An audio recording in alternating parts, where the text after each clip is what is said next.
Good morning बच्चों, कैसे हैं। देखिए, आप लोगों को परासरण दाब पर बताया गया था, न्यूमेरिकल बताया गया था। परासरण दाब किसे कहते हैं। परासरण में इसी पर आप देखेंगे समपरासरी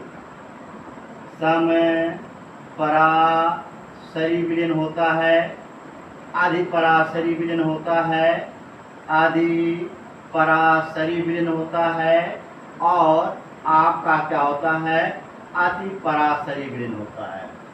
अतिपरासरी विलयन होता है। अब देखें बेटा, समपरासरी विलयन किसे कहते हैं। वे दो विलयन जिनके परासरण दाब क्या हो, समान होते हैं, उन्हें समपरासरी विलयन कहते हैं। समपरासरी विलयन में P1 बराबर P2 या P1 बराबर CRT1 इक्वल टू CRT2। आज दोनों में नियतांक है, या यस कर लिख सकते हो, उसमें यस बताया गया है। समुच्चय नियतांक या लिख सकते हो, या C1 into T1 equal to क्या कर सकते हो, C2 इंटू T2। यदि आप देखेंगे T1 बराबर क्या है, T2 है, उस अवस्था में C1 बराबर क्या लिखते हैं, C2। C बराबर आपको मालूम है N/V होता है, N1/V1 इक्वल टू क्या है, N2/V2। यदि आप ध्यान देंगे V1 बराबर V2 हो तो आप लिख सकते हैं N1 बराबर N2।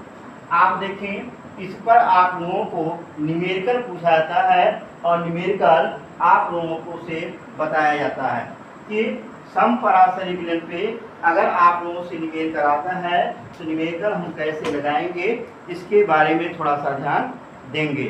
ठीक, आप इस चीज को गौर करिएगा। समपरासरी विलयन में जैसे का क्वेश्चन देता है कि इस टाइप से क्वेश्चन देता है 3% यूरिया विलयन एक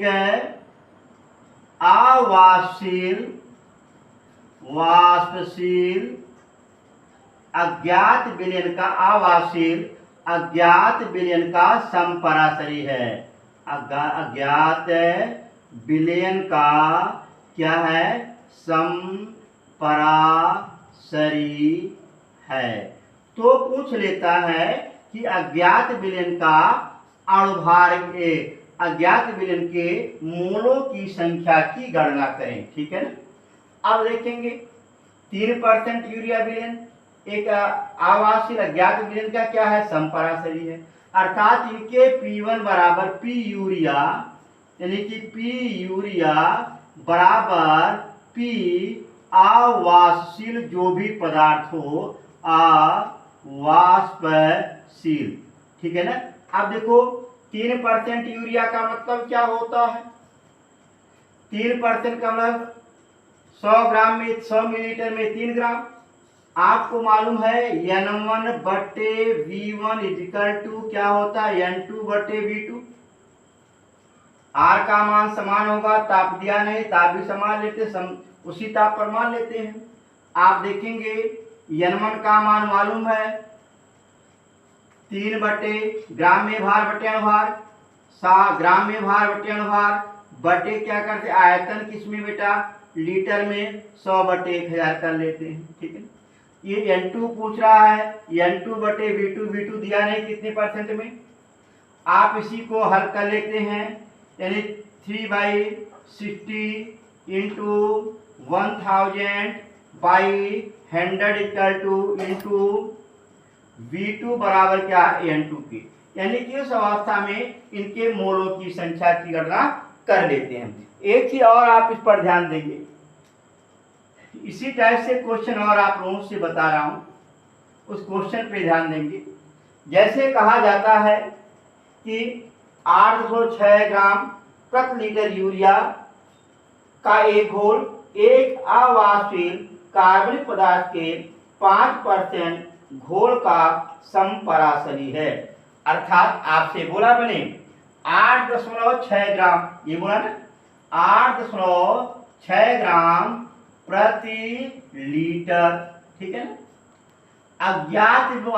विलयन का, जो भी अज्ञात है, अज्ञात विलयन के 5% का क्या है, समपरासरी है। ठीक, अब इसमें आप लोगों से इसे क्वेश्चन दिया गया, तो अज्ञात पदार्थ जो भी है ना, का आपसे पूछ लेता है मोल की संख्या या अज्ञात पदार्थ के अणुभार की गणना को। कि 5% दे दिया, देखो 5% दे दिया, अणुभार क्या निकालना है। अब इसमें ग्राम प्रति लीटर दे दिया है, ये क्या है, यूरिया है, ध्यान देना। अब इसमें इसका मतलब P1 इसके P2 के क्या है, बराबर है, अर्थात आप लिख सकते हो P1 बराबर P2, या N1 बटे V1, या ऐसा ले ले, देखो C1 RT बराबर C2 RT, RT क्या हो, कैंसिल होगा, या C1 बराबर क्या, C2, या N1 by V1 equal to किसके बेटा, N2 बाई V2 के। आप देखो ग्राम्य भार बटे अणुभार है, ग्राम्य भार कितना दिया है, 8×6, अणुभार यूरिया का मालूम होता है 60, अणु प्रति लीटर दिया है, यानी कि विलयन का आयतन 1 लीटर है। इसमें क्या 5% दिया है, 5, ग्राम्य भार 5, अणुभार पूछ रहा है, परसेंट का 100 बटे क्या करेंगे, 1000।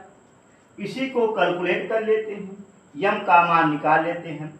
इस प्रकार से समपरासरी विलयन के परासरण दाब की गणना हम लोग क्या करते हैं, कर लेते हैं। एक चीज देखेंगे, इसी पर समपरासरी विलयन बताया गया। अतिपरासरी विलयन किसे कहते हैं, समान ताप पर दो विलयन में अधिक परासरण दाब रखने वाला विलयन अतिपरासरी विलयन कहलाता है।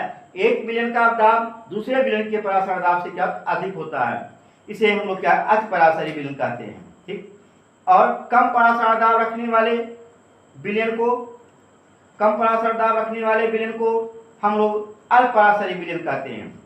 तो इस प्रकार से समपरासरी, अतिपरासरी, अल्परासरी, ये सब विलयन के प्रकार भी होते हैं। अतिपरासरी विलयन को अल्परासरी विलयन से अल्पपारगम झिल्ली द्वारा अलग करने पर विलायक के अणुओं का प्रवाह अल्परासरी विलयन से अतिपरासरी विलयन की ओर होता है। इस चीज को थोड़ा सा आप लोग ध्यान देंगे। जैसे आप एग्जाम्पल तौर पे देखते होंगे, ठीक है, एग्जाम्पल तौर पे कि अगर आप लोग एग्जाम्पल देखे होंगे, क्या नाम है, जो इस समय चली हुई है, जोंक पर जैसे आप नमक डालते हो, टोटल का टोटल ब्लड क्या होता है, बाहर हो जाता है। यानी कि नमक का जो परासरण दाब होता है, जोंक के ब्लड के परासरण दाब से क्या होता है, अधिक होता है। तो वहां पर क्या होता, उसका जो यहाँ पर अतिपरासरी विलयन की तरफ जो है कम परासरी विलयन का क्या होता है, गमन हो जाता है। ये आप लोग देखे होंगे, देहात से बिलोंग करते होंगे, तो जोंक वाले एग्जाम्पल आप अच्छी तरीके से देखे होंगे। या आप लोग किशमिश देखे होंगे, किशमिश को यदि जल में डाल देते हो तो आप वह जल क्या होता है, फूल जाता है, किशमिश फूल जाता है। क्यों फूल जाता है, यानी कि वहां पर देखें विलायक के अणु क्या होते हैं, विलयन की तरफ गमन कर लेते हैं, ये परासरण का ही कारण होता है। ठीक, तो आप इस चीज को थोड़ा सा ध्यान रखेंगे। इस पर जो सवाल है उसे सवाल को लगाइएगा। तब तक के लिए धन्यवाद, खुश रहिए, मस्त रहिए।